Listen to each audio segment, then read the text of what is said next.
Welcome back to Shweta's kitchen. ತುಂಬ ದಿನಗಳಾದಮೇಲೆ video ಮಾಡ್ತಾ ಇದ್ದೀನಿ. ಸ್ವಲ್ಪ ಬ್ಯುಸಿ ಇದ್ದ ಕಾರಣ ಮಾಡಲಿಕ್ಕಾಗಿರಲಿಲ್ಲ. ಇವತ್ತಿನ ರೆಸಿಪಿ ಏನಂತ ನಿಮ್ಗೆ ಆಲ್ರೆಡಿ ಗೊತ್ತಾಗಿರುತ್ತೆ ತಮ್ಮನೇಲಿ ನೋಡಿ. ಆಲೂ ಫ್ರೈ ಇದಂತೂ ತುಂಬ ಕ್ವಿಕ್ಕಾಗಿ ಮಾಡ್ಬೋದು, ಏನಿಲ್ಲ ಅಂದರೂ 5 ಮಿನಿಟ್ಸಲ್ಲಿ. ಆ್ಯಂಡ್ ನೀವೇನಾದರೂ ಸೈಡ್ ಡಿಶ್ ಆಗಿ ಇದನ್ನು ತಿನ್ನೋದಕ್ಕಂತೂ ತುಂಬಾ ಚೆನ್ನಾಗಿರುತ್ತೆ. ಸೊ ಆಲ್ರೆಡಿ ಸ್ವಲ್ಪ ಜನಕ್ಕೆ ಯಾರ್ಯಾರಿಗೆ ಇಷ್ಟ ಆಗಲ್ಲ ಇದನ್ನು ಟ್ರೈ ಮಾಡಿಕೊಡಿ, ನಿಜವಾಗ್ಲೂ ಅವರೇ ಕೇಳಿ ಮಾಡಿಸ್ಕೊಂಡು ತಿಂತಾರೆ. ಸೊ ಹೇಗೆ ಮಾಡೋದು ಅಂತ ನೋಡೋಣ. ಈಗ ಇಲ್ಲಿ ಒಂದು ಚಿಕ್ಕ ಬಾಣಲಿಗೆ ಏನಿಲ್ಲ ನಾನು 2 to 3 table spoon of oil ಹಾಕ್ಕೊಂಡಿದ್ದೀನಿ. ನೀವು ಅಷ್ಟೊತ್ತಿಗೆ ಸಬ್ಸ್ಕ್ರೈಬ್ ಕೂಡ ನೋಡ್ಕೊಂಡು ಮಾಡಿ ಆಯಿತಾ, ಬರೀ ವಿಡಿಯೋ ನೋಡಿದ್ರೆ ಅಲ್ಲ, ಸಬ್ಸ್ಕ್ರೈಬ್ ಕೂಡ ಮಾಡ್ಕೊಂಡು ನೋಡಬೇಕು. ಸೊ ಈಗ ಎಣ್ಣೆ ಕಾಯೋಷ್ಟೊತ್ತಿಗೆ ಸ್ವಲ್ಪ ಸಾಸಿವೆ, ಸ್ವಲ್ಪ ಜೀರಿಗೆ, ಸೊ ಎರಡನ್ನೂ ಹಾಕ್ಬಿಟ್ಟು ಒಂದ್ಸಲ ಹೀಗೆ ಫ್ರೈ ಮಾಡಿಕೊಂಡ್ರೆ ಸಾಕು.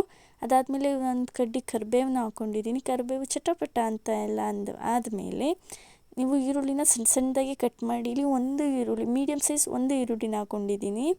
ಸೊ ಇಲ್ಲಿ ಆಲೂಗಡ್ಡೆ ನಾನು ಮೀಡಿಯಮ್ ಸೈಜ್ದು ಒಂದು ಆಲೂಗಡ್ಡೆ ತೊಗೋತಿರೋದ್ರಿಂದ ಈ ಕ್ವಾಂಟಿಟಿಲಿ ಮಾಡ್ಕೊತಾ ಇದ್ದೀನಿ. ಸೊ ಈರುಳ್ಳಿನ ಹಾಕ್ಮೇಲೆ ಲೈಟಾಗಿ ಫ್ರೈ ಮಾಡಿಕೊಂಡ್ರೆ ಸಾಕು.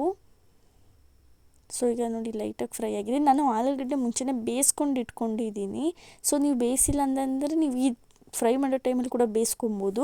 ಬೇಯಿಸ್ಕೊಂಡ್ರೆ ತುಂಬ ಕ್ವಿಕ್ಕಾಗಿ ಆಗೋಗುತ್ತೆ ಅಂತ ಅಷ್ಟೇ. ಸೊ ಈಗ ಬೇಯಿಸಿದ್ದೀನಿ ಅಲ್ಲ, ಸ್ವಲ್ಪ ಎಣ್ಣೆಲಿ ಕೂಡ ಅದನ್ನು ಫ್ರೈ ಮಾಡ್ಕೊಂಡ್ಮೇಲೆ 1/2 table spoon garam masala, 1/2 table spoon ಖಾರದ ಪುಡಿ ಎರಡನ್ನೂ ಹಾಕಿ ಕ್ಲೀನಾಗಿ ಆಲೂಗಡ್ಡೆ ಜೊತೆದು ಫ್ರೈ ಆಗಬೇಕು, ಆ ಥರ ಮಿಕ್ಸ್ ಮಾಡ್ಕೊಳ್ಳಿ. ಸೊ ಈಗ ನಾನು ಮಿಕ್ಸ್ ಮಾಡ್ಕೊತಾ ಇದ್ದೀನಿ. ಸೊ ಇದನ್ನು ನೋಡೋಣ, ನನಗಂತೂ ಬಾಯಲ್ಲಿ ನೀರು ಬರ್ತಿದೆ ಈಗಲೂ ಕೂಡ, ಅಷ್ಟು ತಿನ್ನಬೇಕು ಅಂತ ಅನ್ನಿಸ್ತಿದೆ.